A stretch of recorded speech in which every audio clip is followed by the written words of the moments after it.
Captain Elena Vasquez stood on the bridge of the ESV Prometheus, watching the stars through the main screen.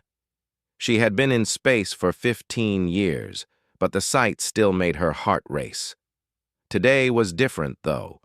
Today they were going somewhere. No human had ever been before. "Captain, we're approaching the Kepler 442 system," reported Lieutenant Chen from his station. "All systems are running perfectly." Elena nodded. The Prometheus was humanity's pride and joy. Built in the orbital shipyards above Earth, it was the most advanced ship ever created. 200 crew members called it home. Scientists, engineers, doctors, and explorers all working together to push the boundaries of human knowledge. "What do we know about this system again?" Elena asked her science officer, Dr. Sarah Martinez. "It's strange, Captain," Sarah replied, checking her readings. "Long-range sensors detected unusual energy patterns coming from here. The star should be dead, but something is making it shine. We've never seen anything like it." Elena felt a familiar excitement. This was why she became an explorer. The unknown called to her like a song. Every mission brought new discoveries, new wonders that expanded humanity's understanding of the universe. "Take us in slowly," she ordered. "I want full scans of everything." The Prometheus moved deeper into the system. What they found confused everyone. The star at the center was indeed dying. Just a cold, white dwarf. But around it, space itself seemed to shimmer and bend. Energy readings spiked in patterns that made no sense. "Captain, I'm getting some very weird readings here," called out Ensign Rodriguez from the sensor station. "It's like space is twisted somehow. Gravity is doing things it shouldn't do." Dr. Martinez frowned at her instruments. "This is impossible. The gravitational fields are changing by themselves. It's like something is manipulating space-time directly." Elena had seen many strange things in her career, but nothing like this. The laws of physics seemed to be taking a holiday in this system.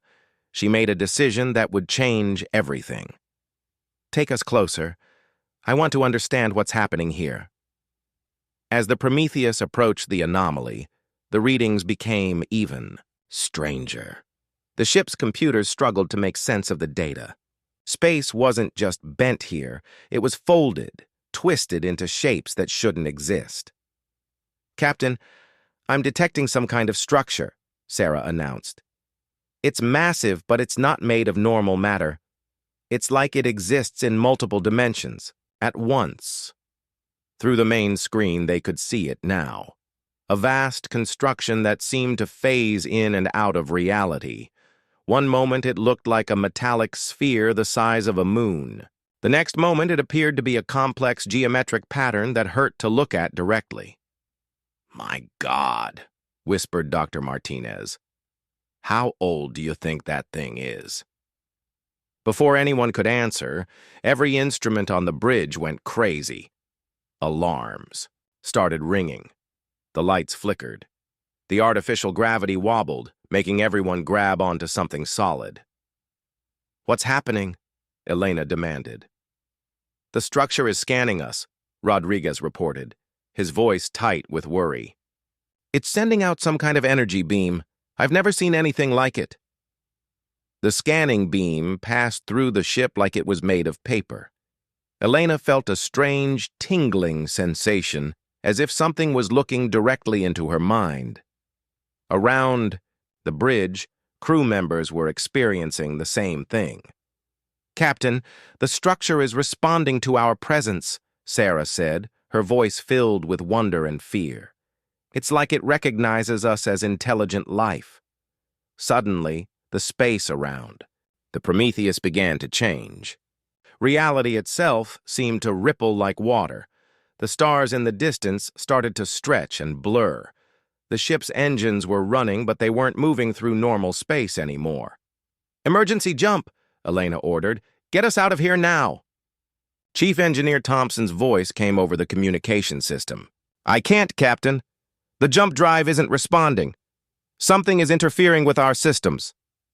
The strange structure was growing larger in their view, or maybe they were being pulled toward it. Elena couldn't tell which. The laws of physics that had governed human space travel for centuries no longer seemed to apply. "Send a message to Earth," she commanded. "Tell them what we've found. Tell them about the impossible readings and the gravitational anomalies." Communications Officer Blake worked frantically at his station. "Message sent, Captain, but I don't know if it will reach them. Space itself is distorted here." The last thing Elena remembered clearly was the sensation of falling, not down, but sideways through reality itself. The Prometheus and its crew were being pulled into something that existed beyond normal space and time. The ship's hull groaned and creaked, but somehow held together. On Earth, the message from the Prometheus arrived as scheduled. Captain Vasquez's voice, clear and professional, reported the discovery of unprecedented gravitational anomalies. Then, silence. The ship's transponder signal simply vanished as if it had never existed. Search and rescue teams were dispatched immediately. The best ships in the Earth fleet combed the Kepler 442 system for months. They found the dead star, exactly where it should be. They found empty space where the anomaly had been detected. But of the Prometheus and its crew, there was no trace. The investigation lasted for years. Scientists studied every piece of data from the ship's final transmission. They sent probe after probe to the system, but found nothing unusual. Whatever had taken the Prometheus had vanished completely, leaving behind only normal space and a dying star. Captain Elena Vasquez and her crew of 200 were declared lost with all hands. Memorial services were held on every human world. Their names were carved into the Monument of Heroes on Earth's moon. The families grieved for loved ones who had vanished into the unknown. But Elena's last words in her final transmission became legendary among space explorers. "We came here to find the impossible and we found it. Whatever happens next, remember that humans don't give up. We adapt, we overcome, we find a way." The loss of the Prometheus changed human space exploration. New safety protocols were put in place. Ships traveled in pairs when investigating unknown phenomena. But the spirit of exploration that Elena and her crew represented could not be contained. Years passed. Decades turned into centuries. The Prometheus became a ghost story told by spacers in distant taverns. Some said the ship was still out there, lost in space between the stars. Others believed the crew had found something wonderful and chose to stay. Most assumed they had simply died, victims of forces beyond human understanding. But in the deepest files of the Space Authority, marked with the highest security clearances, a single note remained. It was Elena's voice, speaking words that had somehow been recorded in the final seconds before the ship vanished. "The universe is bigger than we thought, and we're going to need to become bigger too." Time moved forward, as it always does.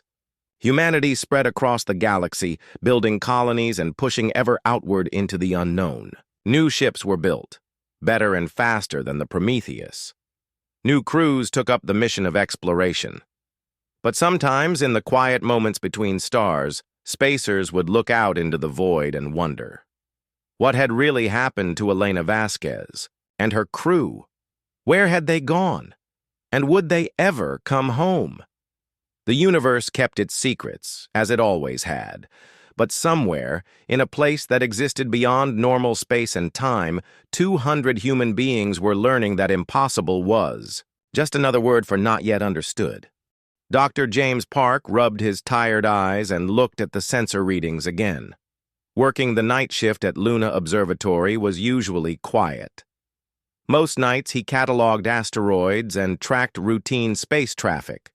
But tonight was different. Tonight, something impossible was heading toward Earth. "Computer, run the scan again," he said to the automated systems. The results came back the same. A ship was approaching from deep space, moving faster than anything should be able to move. But that wasn't the strangest part. The strangest part was its identification signal. ESV Prometheus, registry number TC2387A, the computer announced, in its neutral voice. James felt his blood turn cold. Every student in the academy learned about the Prometheus. It was the most famous lost ship in human history. Captain Elena Vasquez and her crew had vanished 600 years ago while exploring an unknown system. That's impossible, James muttered. The Prometheus was lost centuries ago. He checked the historical records. Yes, there it was. The ship had disappeared in the year 2387, almost exactly 600 years ago. But according to his sensors, that same ship was now approaching Earth at speeds that shouldn't be possible. James reached for his communication device with shaking hands. This was way above his pay grade. Someone important needed to know about this immediately. Within hours, the Luna Observatory was swarming with officials from the Sol Federation. Admiral Sarah Chen arrived with a team of experts, all trying to make sense of the impossible readings. "Show me everything," Admiral Chen ordered. James displayed the sensor data on the main screen. The approaching ship was definitely artificial, definitely human in design, but it had been modified in ways that made no sense. Strange structures covered its hull like metallic growths. Energy signatures that matched no known technology pulsed through its systems. "How fast is it moving?" asked Dr. Elizabeth Stone, the Federation's top physicist. "According to the readings, it's traveling at roughly 10 times the speed of light," James replied. "But it's not using any FTL drive we recognize. There's no gravitational distortion, no quantum field manipulation. It's just moving." Dr. Stone shook her head. "That violates everything we know about physics. Nothing can move faster than light without some kind of field manipulation." Admiral Chen studied the approaching ship through the observatory's telescopes. The Prometheus had been a beautiful vessel in its time. Clean lines, elegant design, humanity's finest engineering. But whatever was coming toward them now looked like it had been grown rather than built. "How long until it reaches Earth?" she asked. "At current speed, approximately 18 hours, James answered. The Admiral turned to her communication officer. "Send a message to Federation Command. Priority Alpha. Tell them we have a situation that requires immediate attention." As news of the approaching ship spread through the Federation government, panic began to set in. Some officials wanted to scramble the defense fleet. Others argued for a diplomatic approach. A few suggested it might be an alien ship using stolen human identification codes. But then something happened that silenced all debate. A message came through on the old emergency frequencies, using communication protocols that hadn't been used for centuries. "Sol Federation Control. This is Captain Elena Vasquez of the ESV Prometheus requesting permission to dock. We are coming home." The voice was clear, speaking perfect standard English with the slight accent that old records confirmed belonged to Captain Vasquez. But that was impossible. Even if she had somehow survived the past 6 centuries, she would be over 600 years old. Admiral Chen took personal control of the response. "Unknown vessel, this is Admiral Sarah Chen of the Sol Federation. Please identify yourself properly. The ESV Prometheus was lost 600 years ago." The reply came back immediately. "Admiral Chen, I understand your confusion. My ship and crew have been away for a long time. From our perspective, it's only been about 50 years. We have much to discuss."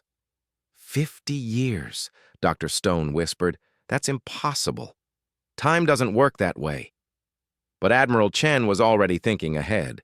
If this really was the Prometheus, if Captain Vasquez and her crew had somehow survived, then they might have answers to questions humanity had been asking for centuries. What was out there in the deep universe? What had taken them? And how had they survived? "Captain Vasquez, you are cleared to approach Earth. Please proceed to Orbital Station Alpha for docking and quarantine procedures." "Understood, Admiral." "And Admiral, you're going to want to gather your best scientists for this conversation." As the Prometheus drew closer to Earth, more details became visible through high-powered telescopes. The ship's hull was covered in structures that seemed to shift and flow like living metal. Energy patterns danced across its surface in colors that human technology couldn't produce. "It's beautiful," whispered Dr. Stone. "Terrifying but beautiful." The ship that had left Earth 6 centuries ago as humanity's finest achievement was returning as something beyond human understanding. Whatever had happened to Captain Vasquez and her crew had changed them in ways that would challenge everything humanity thought it knew about the universe. Federation scientists worked frantically to prepare for the ship's arrival. Quarantine protocols designed for unknown alien contact were activated. Medical teams stood ready to examine crew members who might have been exposed to unknown dangers. Linguists prepared to decode any alien languages the crew might have learned. But nothing could have prepared them for what was really coming. As the Prometheus entered Earth's solar system, it slowed down in ways that defied physics. Instead of using conventional thrusters, the ship seemed to simply decide to move slower. Space around it rippled like water, bending to accommodate the vessel's passage. "My God," Dr. Stone breathed. "They're manipulating space-time directly. That's technology we can't even theorize about properly." The ship took up position near Orbital Station Alpha, the Federation's primary docking facility. Up close, the modifications to the Prometheus were even more impressive.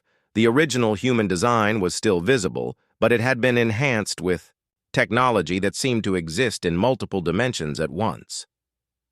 Captain Vasquez's voice came over the communication system again. "Admiral Chen, we're ready to dock. But I should warn you, we're not exactly the same crew that left Earth all those years ago." "What do you mean, Captain?" "You'll see. We've learned things, Admiral. We've seen wonders and horrors beyond imagination. We've made allies and fought enemies that exist beyond normal space. And we've brought some of those allies home with us." Admiral Chen felt a chill run down her spine. "Aliens?" "Not exactly aliens, Admiral. Something more complicated than that. We'll explain everything once we're aboard your station." As the Prometheus began its docking sequence, every human in the solar system held their breath. The greatest mystery in human history was about to be solved. But as they would soon discover, the answers would only lead to bigger questions. The ship that had vanished as a symbol of human curiosity was returning as something that would challenge humanity's place in the universe. Captain Elena Vasquez and her crew had found the impossible, just as she had promised in her final transmission. Now they were coming home to share it with the rest of humanity. The universe was about to become a much larger and more dangerous place. Children of Two Worlds Admiral Sarah Chen stood in the docking bay of Orbital Station Alpha, watching the airlock cycle through its sequence. Behind her, a team of Federation scientists, medical officers, and security personnel waited nervously. They were about to meet people who had been missing for 600 years. The airlock doors opened with a soft hiss of equalizing pressure. Captain Elena Vasquez stepped through first, and Admiral Chen felt her breath catch in her throat. Vasquez looked older than she should have, but not 600 years older. Her hair was silver now, and lines marked her face, but she moved with the confidence of someone in her 60s, not someone who should have been dust for centuries. She wore a uniform that was clearly based on the old Earth designs, but made from materials that seemed to shimmer with their own inner light. "Admiral Chen," Vasquez said, extending her hand. "Thank you for welcoming us home." But as more crew members emerged from the airlock, Admiral Chen realized that home might be the wrong word. Some of the people stepping onto the station were clearly human. Others were something else entirely. They walked upright like humans and had the same basic body structure, but their skin had a faint luminescence to it. Their eyes were larger than normal human eyes and seemed to see more than they should. When they moved, there was a grace to them that seemed almost supernatural. "Captain," Admiral Chen said carefully, "who are your companions?" "These are my crew," Vasquez replied simply. Some of them are the same people who left Earth with me 600 years ago. Others are their children and grandchildren, and some are our allies from the place we've been. Dr. Stone stepped forward, her scientific curiosity overwhelming her. Caution. Captain, what happened to you? Where have you been all this time? Vasquez smiled, but there was sadness in her expression. That's a long story, Doctor. Perhaps we should sit down. They moved to a conference room where Vasquez began to tell her tale. As she spoke, Admiral Chen found herself struggling to believe what she was hearing. When we investigated that anomaly in the Kepler system, we were pulled into what I can only describe as a pocket dimension, Vasquez explained. It was a place that existed between normal space and time, created by an entity that called itself the Curator. The Curator? Admiral Chen asked. An artificial intelligence of incredible age and power. It had been collecting representatives from civilizations across the galaxy for millions of years. We were just the latest addition to its collection. One of the hybrid beings spoke up. His voice was musical, almost hypnotic. The Curator believed it was preserving the best of each species. It kept us in environments designed to be perfect for our needs. But perfection without freedom is just another kind of prison. Vasquez nodded. This is Zeph. He was born in the Curator's realm, the child of one of my crew members and one of our allies from another species. He's never seen normal space until now. Dr. Stone was frantically taking notes. How many species were in this collection? Dozens, Vasquez replied. Beings from across the galaxy, all trapped in the Curator's dimensional pocket. Some had been there for thousands of years. They had given up hope of ever escaping. But you didn't give up, Admiral Chen observed. Vasquez's smile became genuine for the first time since she had arrived. We're human, Admiral. Giving up isn't something we do very well. As the story continued, Admiral Chen began to understand the scope of what had happened. The humans trapped in the Curator's realm had done what humans always did when faced with impossible circumstances. They had refused to accept them. At first, we tried to find a way home using conventional methods, Vasquez explained. But the Curator's technology was beyond anything we had ever seen. So we decided to learn it. Learn it how? Dr. Stone asked. By taking it apart, said Chief Engineer Thompson, who had emerged from the group of returnees. He looked older, too, but his eyes still sparkled with the same intelligence that had made him famous back on Earth.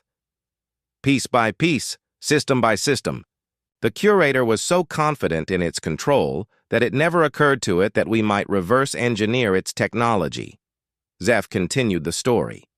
While your people were learning our technology, they were also teaching us about human culture, about concepts like freedom, choice, and self-determination. Ideas that had been lost to most of the collected species over the centuries. We formed alliances, Vasquez said. Not because we were forced to, but because we chose to. Humans, Centauri, Veltar, Nyx, all working together toward a common goal. Which was? Admiral Chen asked. Escape, Thompson replied simply. Not just for us, but for everyone. The Curator had collected over 2,000 individuals from 47 different species. We weren't going to leave anyone behind. Dr. Stone looked up from her notes. How did you manage it? How do you escape from a being with the power to manipulate space and time? Vasquez exchanged a look with Zeph and Thompson.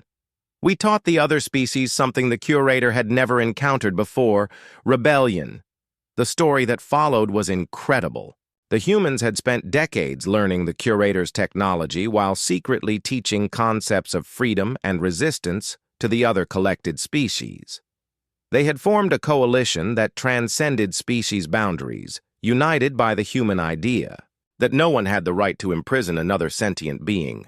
The hardest part wasn't the technology, Thompson explained. It was convincing species that had been prisoners for millennia that escape was even possible. Some of them had forgotten what freedom meant. But once they remembered, Zeph added, they fought with a passion that surprised even the Curator.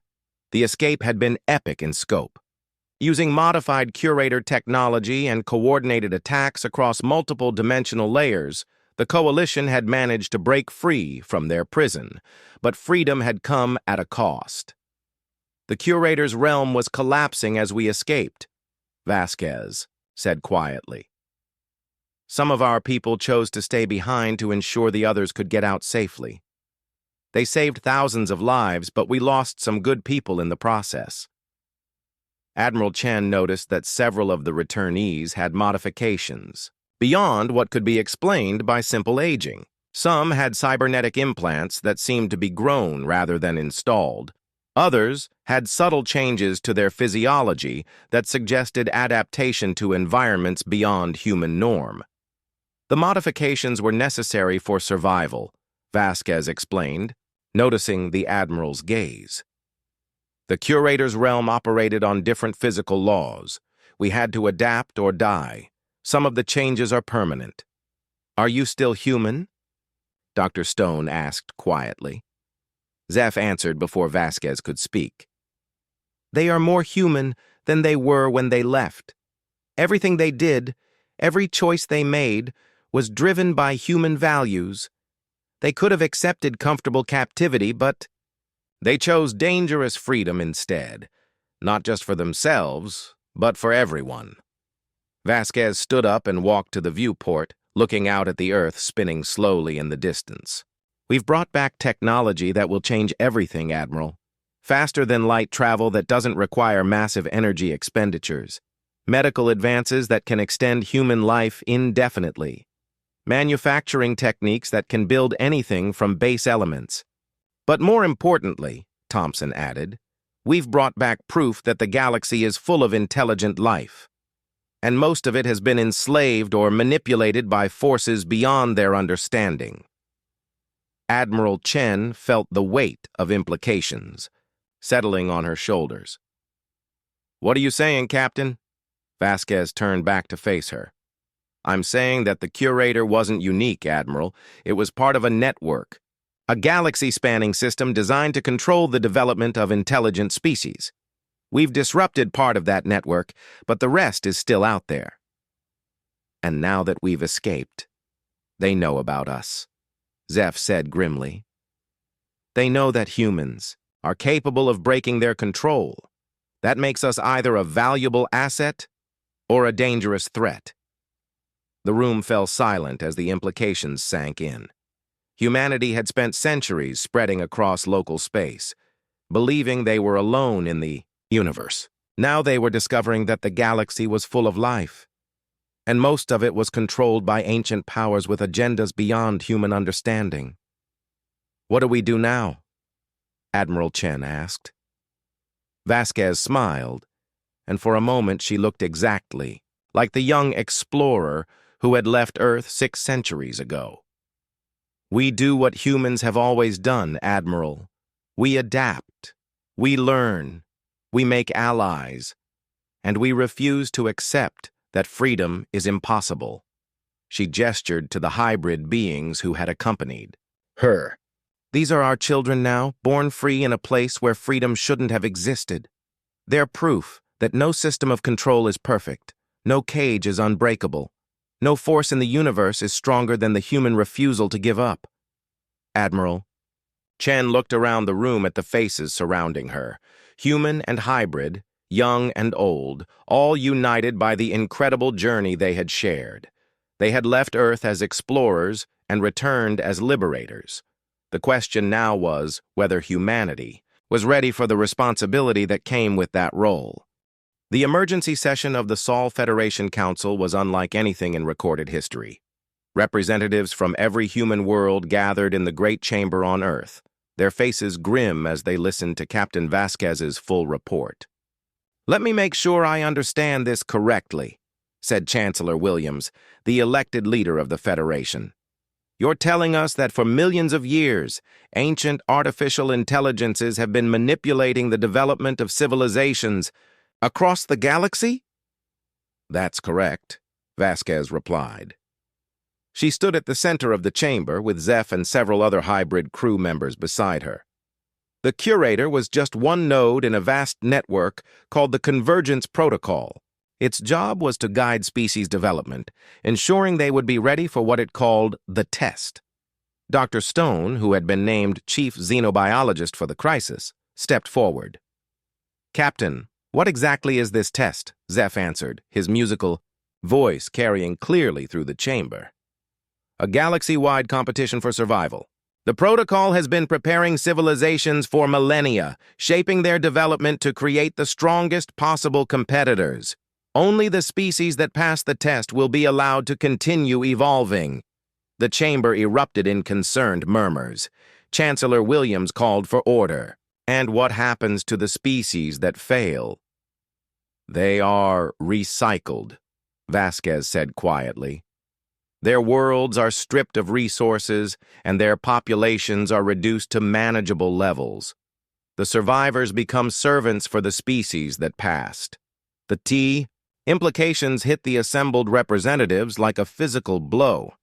Humanity had spent centuries believing they were alone in the universe, only to discover they were being prepared for a cosmic trial they knew nothing about.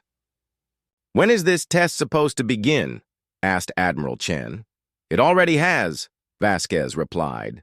"Our escape from the curator triggered early activation protocols across the network. The test was supposed to begin in another 1,000 years, but our actions forced their hand." Chancellor Williams stood up slowly. "So by escaping, you've doomed us all?" The accusation hung in the air like poison. Several representatives began shouting questions and accusations, but Zeph's voice cut through the chaos with quiet authority. "Your people saved over 2,000 beings from eternal slavery. They gave 47 different species the chance to determine their own fate. If choosing freedom over safety is doom, then perhaps doom is preferable to the alternative." Vasquez nodded. "The Convergence Protocol has been active for 3 million years, Chancellor. In all that time, no species has ever successfully rebelled against it. We changed that. We proved that their control isn't absolute." "But at what cost?" demanded Representative Martinez from the colonies. "We weren't ready for this. Our technology is centuries behind what you've described." Chief Engineer Thompson spoke up from his position near the technical displays. "Actually, you've done better than you think. While we were gone, humanity has developed impressive defensive technologies. Your gravitational shields and quantum computing systems are more advanced than anything we had when we left." He activated a holographic display showing schematics of modern human ships. "Your engineers have been solving problems that the protocol's member species never had to face. You've been developing independently, without guidance. That makes you unpredictable." Dr. Stone was studying the technical readouts with fascination. "Captain, the technology you've brought back, could it be integrated with our existing systems?" "That's the plan," Vasquez replied. "But integration isn't the most important thing we've brought back. What matters more is what we've learned about ourselves." She gestured to the hybrid crew members standing with her. "These people were born in captivity, but they chose freedom. They've never seen Earth, but they consider themselves human because they share human values. What makes us human isn't our biology. It's our refusal to accept limits." Chancellor Williams was clearly struggling with the enormity of the situation. "Captain, even if we accept everything you're telling us, how can we possibly prepare for a galactic competition? We're one species among thousands." "Because we're not alone anymore," Zeph replied. "When your people freed us from the curator, they didn't just save individuals. They saved entire species worth of knowledge and culture. And all of those species, remember who gave them their freedom." Vasquez activated another display, this one showing star charts with marked locations across the galaxy. "The network is collapsing. Species that have been controlled for millennia are suddenly free to make their own choices. Some are grateful for their liberation, others are confused and frightened, a few are angry about the disruption to their comfortable captivity. But most importantly," Thompson added, "they're all looking for leadership, for someone to show them what freedom actually means." The chamber fell silent as the implications became clear. Humanity wasn't just facing a test of survival. They were being thrust into a leadership role on a galactic scale.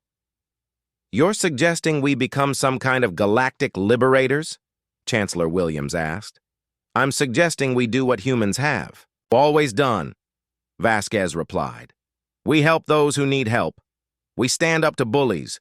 We refuse to let fear make our decisions for us." Admiral Chen was studying the star charts. "Captain, what kind of timeline are we looking at? How long before this test begins in earnest?" "According to the data we extracted from the curator's systems, the initial phase has already started," Vasquez said. "Automated systems throughout the galaxy are activating. Ancient weapons platforms are coming online. Species that were separated by the protocol are being forced into contact with each other." "How long do we have to prepare?" Dr. Stone asked. "Maybe 5 years," Zeph replied. "Possibly less. The protocol is adapting to our interference, accelerating its timeline to minimize disruption." Representative Martinez shook her head. 5 years to prepare for a galactic war? It's impossible. "Good thing humans specialize in impossible," Vasquez said with a smile. "Chancellor, I need authorization to begin immediate integration of protocol technology with Federation systems. We also need to start reaching out to our allies from the Curator's realm." "Authorization granted," Chancellor Williams said without hesitation. "What else do you need?" "A fleet," Admiral Chen said, understanding immediately. "We need ships capable of traveling to the liberated worlds, making contact with freed species, and establishing alliances." Thompson nodded. "The Prometheus can serve as a template. With protocol technology, we can build ships that operate on multiple dimensional levels, faster, stronger, and more resilient than anything in our current fleet. But most importantly," Zeph added, "we need to remember what we're fighting for. The protocol offers stability, order, and safety in exchange for freedom. Many species will be tempted by that bargain. We need to show them that freedom is worth the risk." Chancellor Williams looked around the chamber at the representatives of humanity's scattered worlds. "Ladies and gentlemen, we're facing the greatest challenge in human history. 6 months ago, our biggest concerns were trade disputes and colonial independence movements. Now we're being asked to lead a galactic rebellion against forces that have controlled the universe for millions of years." He paused, then continued. "But I look at Captain Vasquez and her crew, and I see what humans can accomplish when we refuse to accept the impossible. They were prisoners in a realm beyond space and time, and they chose to fight for freedom. Not just their own, but for thousands of other beings they barely knew." The Chancellor stood straighter. "That's who we are. That's what humans do. We see someone in chains and we break those chains. We see a bully and we stand up to them. We see an impossible challenge and we figure out how to make it possible." He turned to Vasquez. "Captain, you have the full support of the Sol Federation. Build your fleet. Contact your allies. Prepare for war if necessary. But remember, we're not fighting to conquer the galaxy. We're fighting to give every species in it the same choice we've always had. The choice to be free," Vasquez replied. As the session ended and representatives scattered to their home worlds with news, that would change everything. Vasquez stood looking out at the stars through the great windows of the council chamber. Zeph approached and stood beside her. "Do you think they're ready?" he asked. "No," Vasquez replied honestly. "But that's never stopped humans before. We'll figure it out as we go. We always do." Outside, the stars seemed to shimmer with new possibility. The galaxy was about to discover what happened when humans decided that freedom was non-negotiable. The protocol had prepared for many things over its millions of years of operation. It had not prepared for humanity.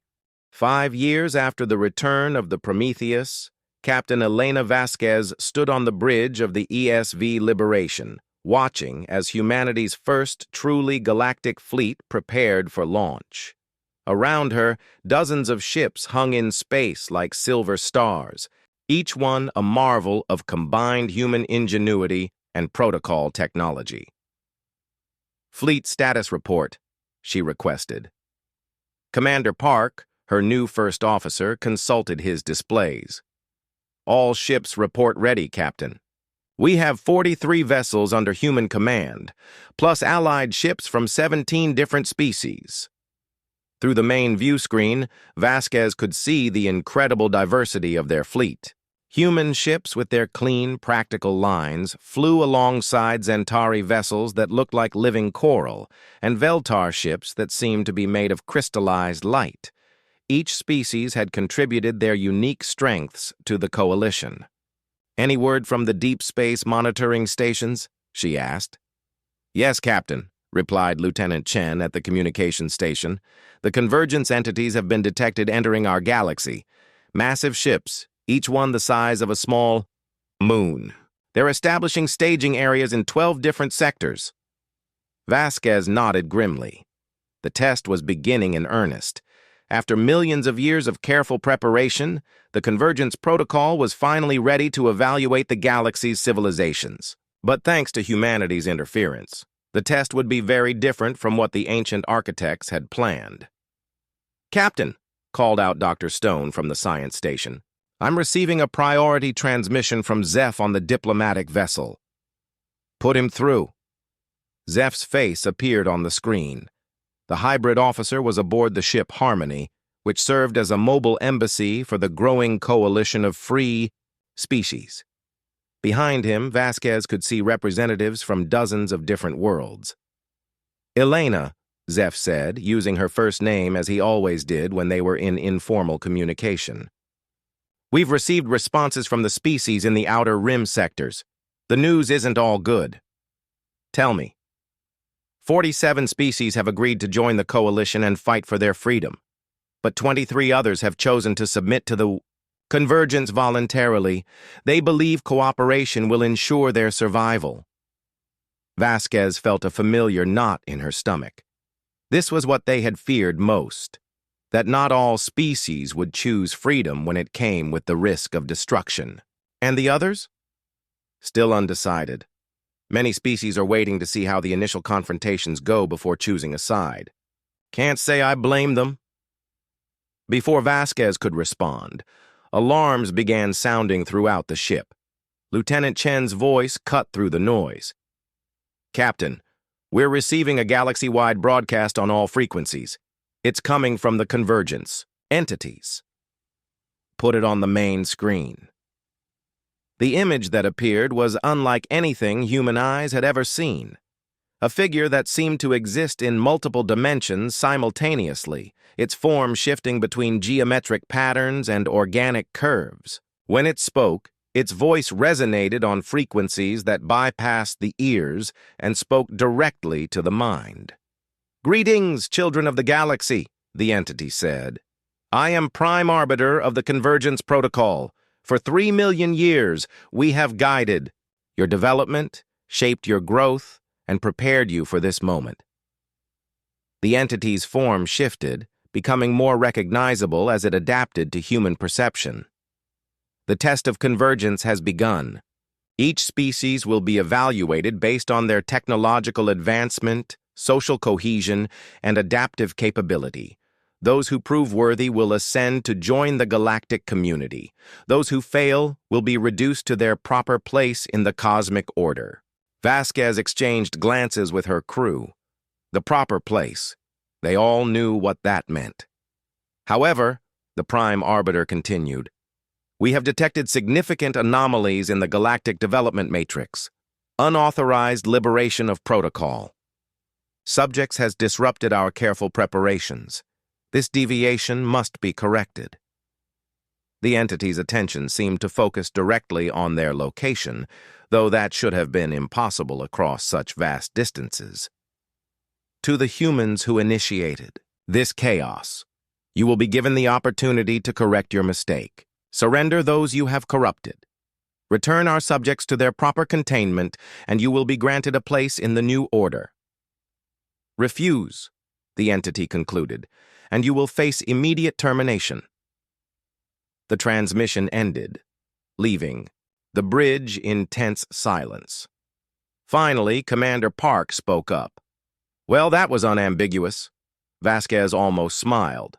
"Admiral Chen, are you receiving this?" "Loud and clear, Captain." came the reply from Earth. "The Federation Council has voted unanimously. Our response is also unambiguous." "Which is? Tell them to go to hell." This time, Vasquez did smile. She opened a channel to the entire fleet. "All ships, this is Captain Vasquez. You heard the ultimatum. We have exactly the response you'd expect from humans. We choose freedom. For ourselves, for our allies, and for every species in this galaxy that wants the right to determine their own destiny." Across the fleet, acknowledgments came, back in dozens of different languages and communication methods. The coalition was united in their resolve. "Captain," Dr. Stone reported, "I'm detecting massive energy buildups in the convergent staging areas. They're preparing to move. How long do we have?" "Based on their approach vectors, they'll reach the core systems in 72 hours. Vasquez activated the fleet communication system. "All vessels, this is Liberation Actual. Execute Dispersal Pattern 7. We're not going to meet them in one big battle. We're going to hit them everywhere at once." The strategy was pure, human thinking. Instead of concentrating their forces for a single decisive battle, they would spread out across the galaxy, striking at convergence assets while protecting liberated worlds. It was guerrilla warfare on a galactic scale. As the fleet began to disperse, Zeph opened a private channel to Vasquez. "Elena, there's something else. Our allies from the Rim worlds have been analyzing convergence technology. They've found something interesting." "What?" "The convergence entities aren't invaders, they're refugees." Vasquez felt the universe shift around her. "Explain." "According to the data we've recovered, the convergence protocol was created to preserve civilization against something called the Entropy War. 3 million years ago, their galaxy was consumed by forces that unmade reality itself. The protocol was designed to prepare civilizations for that threat." The implications hit her like a physical blow. "Are you saying they're trying to save us?" "In their own twisted way, yes. They believe that only perfectly controlled civilizations can survive what's coming. Free will, independent thought, unpredictable behavior. They see these as weaknesses that will doom us all." Vasquez stared out at the stars, trying to process this new information. The enemy they were preparing to fight wasn't evil, it was terrified. The convergence entities were trying to create a galaxy of perfectly ordered civilizations because they believed it was the only way to survive an even greater threat. "Zeph, does this change anything?" "Does it change anything for you?" Vasquez thought about all the species they had freed from the curator's realm, about the children born free in a place where freedom shouldn't have existed, about the simple human belief that everyone deserved the right to choose their own path. "No," she said finally, "it doesn't change anything. They may have good intentions, but that doesn't give them the right to imprison entire civilizations. If there's a threat coming, we'll face it as free beings making our own choices." That's what I hoped you'd say. Over the next 72 hours, the galaxy erupted into chaos. Convergence forces moved with overwhelming technological superiority, easily defeating species that chose to resist them individually. But they had never faced anything like the human-led coalition. The humans didn't fight fair. They used guerrilla tactics, hit-and-run attacks, and psychological warfare. They turned the Convergence's own technology against them, using techniques learned from the Curator's realm. Most importantly, they inspired other species to fight not just for survival, but for the right to remain free. The battle for the Kepler system was typical of the new kind of warfare. When Convergence forces arrived to secure the sector, they found no massive fleet waiting to meet them. Instead, they faced a coordinated attack from 17 different directions, using ships that phased in and out of normal space like ghosts. Human ships, enhanced with protocol technology but operated by human ingenuity, struck at weak points the Convergence had never had to defend. Allied vessels provided covering fire, while specialized ships rescued civilians from worlds under attack. "Captain," Commander Park reported during one such engagement, The convergence ships are adapting to our tactics faster than expected. Then we adapt faster than they do, Vasquez replied. That's what humans do. The war raged across the galaxy. For months, neither side could claim decisive victory, but something unprecedented was happening. For the first time in 3 million years, the Convergence Protocol was being forced to change its plans. More importantly, species throughout the galaxy were choosing sides not based on fear or calculation, but on what they believed was right. The human concept of fighting for principles rather than survival was spreading like wildfire. Then came the day when everything changed again. Long-range sensors detected something approaching from outside the galaxy. Massive,